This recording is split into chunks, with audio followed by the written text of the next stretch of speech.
నేను ఇప్పుడు చెప్పబోయే ఎఫెక్ట్ చాలా సింపుల్ ఉంటుంది, కానీ మీ వీడియోస్కి ఒక బ్యూటిఫుల్ సినిమాటిక్ లుక్ ఇస్తుంది. ఈ ఎఫెక్ట్ ని క్రియేట్ చేయడానికి 2 minutes కూడా పట్టదు. దీన్ని మీరు ఎక్కడైనా యూజ్ చేయొచ్చు. Short films, travel videos, vlogs. Actually effect ని మూవీస్ లో ఎక్కువ యూజ్ చేస్తారు. కొన్ని లవ్ సీన్స్ కి అండ్ ఒక సీన్ కి డ్రీమ్ లైక్ ఫీలింగ్ ఇవ్వడానికి, ఇంకా ఫ్లాష్ బ్యాక్స్ చెప్పేటప్పుడు ఎక్కువ ఎఫెక్ట్ ని యూజ్ చేస్తారు. ఈ ఎఫెక్ట్ బేసిక్ గా మీ వీడియోలో ఉన్న హైలైటెడ్ పార్ట్స్ అండ్ లైట్స్ కి ఒక స్మూత్ గ్లో యాడ్ చేస్తుంది. దాంతో మీ వీడియోస్ కి ఒక డ్రీమీ లుక్ వస్తుంది. ప్రొఫెషనల్స్ అయితే ఈ ఎఫెక్ట్ ని బ్లాక్ ప్రో మిస్ట్ ఫిల్టర్ తో షూట్ చేస్తారు.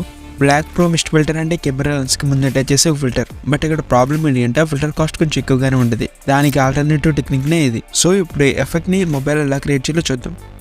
నేను ఇప్పుడు చెప్పేది కైన్మాస్టర్లో, కానీ మీరు ఎఫెక్ట్ ని ఏ యాప్ లోనే క్రియేట్ చేయొచ్చు. Premiere Pro, After Effects, VN editor, CapCut, Alight Motion, ఎందులో అయినా క్రియేట్ చేయొచ్చు. నేను ఈ వీడియోలో చెప్పే టూల్స్ ప్రతి యాప్ లోనే అవైలబుల్ ఉంటాయి.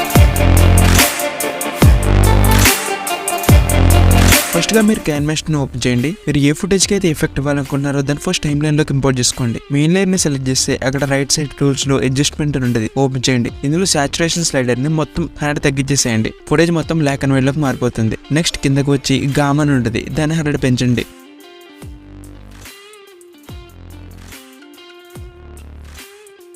ఇప్పుడు వీడియోలో ఉన్న హైలైటెడ్ పార్ట్స్ తప్ప మిగతావన్నీ బ్లాక్ కలర్ లోకి మారిపోతాయి.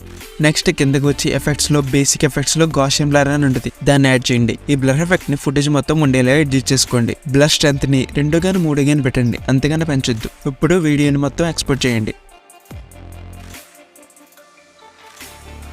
వీడియో మొత్తం ఎక్స్పోర్ట్ అయ్యాక బ్యాక్ వచ్చి బ్లర్ ఎఫెక్ట్ ని డిలీట్ చేయండి. నెక్స్ట్ మళ్ళీ అడ్జస్ట్మెంట్ లోకి వెళ్ళి లాస్ట్ లో రీసెట్ అని ఉంటుంది, రీసెట్ చేస్తే మీ వీడియో మొత్తం ఫస్ట్ ఎలా ఇంపోర్ట్ చేస్తారు అలానే నార్మల్ అయిపోతుంది. నెక్స్ట్ ఇందాక ఎక్స్పోర్ట్ చేసిన వీడియోని వీడియోలోకి వెళ్ళి ఇంపోర్ట్ చేసుకోండి. ఇంపోర్ట్ చేసుకున్న వీడియోని సెలెక్ట్ చేసి స్ప్లిట్ స్క్రీన్ లోకి వెళ్ళి ఫుల్ స్క్రీన్ సెలెక్ట్ చేస్తే వీడియో మొత్తం ఫుల్ స్క్రీన్ సెట్ అయిపోతుంది. నెక్స్ట్ కిందకి వచ్చి బ్లెండింగ్ లోకి వెళ్తే స్క్రీన్ అని ఉంటుంది, దాన్ని సెలెక్ట్ చేసుకోండి. అంతే. ఒకవేళ మీకు ఎఫెక్ట్ ఎక్కువైంది అనిపిస్తే పైన ఒపాసిటీ స్లైడర్ ఉంటుంది, దాన్ని కొంచెం తగ్గించుకోండి. నెక్స్ట్ ఎక్స్పోర్ట్ చేసేయండి. Thank you for watching. ఈ వీడియో మీకు నచ్చితే ఒక లైక్ చేయండి అండ్ ఈ ఛానల్ని సబ్స్క్రైబ్ చేసుకోండి.